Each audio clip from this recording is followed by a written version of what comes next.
Cities change quietly, sometimes through buildings, sometimes through people, and sometimes through the things nobody notices at first.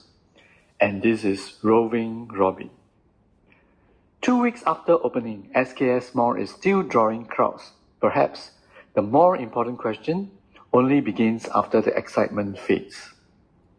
Another mall has just opened, bright lights, clean floors, and the familiar promise of something new. But beneath the surface, there's a quieter question nobody is asking. What makes this story even more interesting is that this land has already seen one unfinished chapter before. This isn't the first mall, and it won't be the last. Across the region, malls keep appearing, newer, bigger, brighter, but beneath all the architecture and branding, they depend on the same thing: people.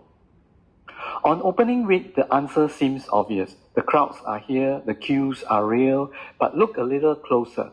Who exactly are these people? Because opening day energy can be misleading.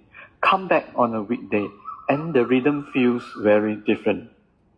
For many businesses here, survival isn't just about volume. It's about where the volume comes from. A stronger currency, different spending habits, and a short trip across a border. Even during opening week, parts of the mall are still waiting to begin. Not every storefront is ready, which makes this place feel less like a completed ecosystem and more like a project still depending on momentum. And as you walk through the mall, you begin to notice something else. The pricing doesn't always match the surroundings, because sometimes it isn't meant to. Around the mall, another story is being sold, not just shopping but lifestyle. The mall isn't simply a destination, it's part of a much larger promise. And above the retail floors sits another layer of ambition. A hotel, a different kind of customer. A reminder that the project was never designed around local foot traffic alone.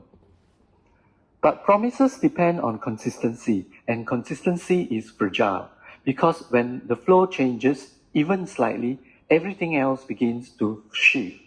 Maybe this mall was never meant to be judged by today alone. Just 300 meters away, a future transport link is almost ready. And maybe that changes everything. So the real question isn't how busy this place is today. It's something quieter and far less comfortable. If Singaporeans stop coming, what happens to everything built around them? A mall doesn't just need people, it needs the right people at the right time, again and again. Opening week is easy. Survival is something else entirely. Maybe the real opening hasn't happened yet. Maybe this mall isn't wrong, just early. And until the city around it catches up, survival remains the real test. Maybe this place will succeed, maybe it won't. But sometimes the most interesting stories are not about whether something survives, but what people were willing to believe before the outcome arrived. I'm Roving Robin. Thanks for roving with me.